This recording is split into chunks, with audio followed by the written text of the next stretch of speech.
ये वही कांग्रेस है जिसने स्वतंत्र भारत में बाबा साहब डॉक्टर भीमराव अंबेडकर के न चाहने के बावजूद धारा 370 कश्मीर में लगाई। ये वही कांग्रेस है जिसने 1975 में देश को आपातकाल में इस देश पर थोपने का काम करके देश के संविधान का गला घोंटने का काम किया था।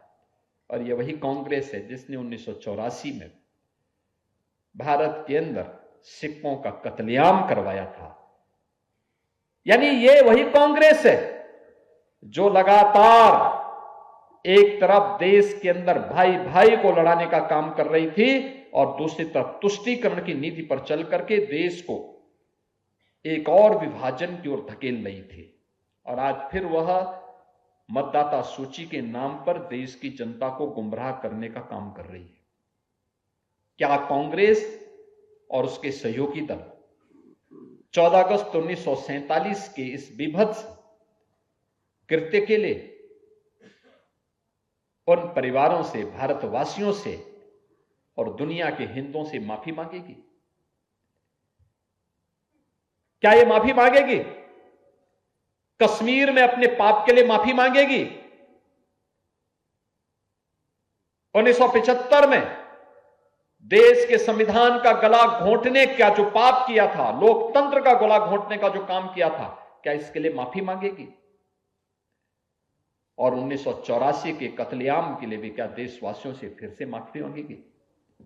बहनों और भाइयों, हमें यह प्रश्न हर कांग्रेसी से पूछना चाहिए, उस हर व्यक्ति से पूछना चाहिए जो सेकुलरिज्म के नाम पर देश के अंदर तुष्टीकरण की पोषक नीतियों को लागू करके भारत को पुनः विभाजन के गर्त की ओर भेजना चाहते हैं। उन सब से प्रश्न किए जाने की आवश्यकता है।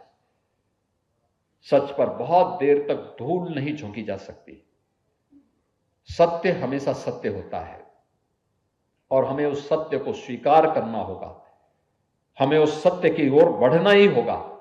और सत्य यह है कि भारत की मजबूती के लिए आज हम सबको प्राणपण से जुट करके कार्य करना होगा। जातिवाद की राजनीति, क्षेत्र और भाषा के नाम पर विभाजन, समाज में किसी भी प्रकार के वाद को बढ़ावा देकर के भारत की राष्ट्रीयता को, भारत के राष्ट्रवाद को अगर कोई कमजोर करता है तो भारत का हितैषी कतई नहीं हो सकता है, कतई नहीं हो सकता है। यह हम सबको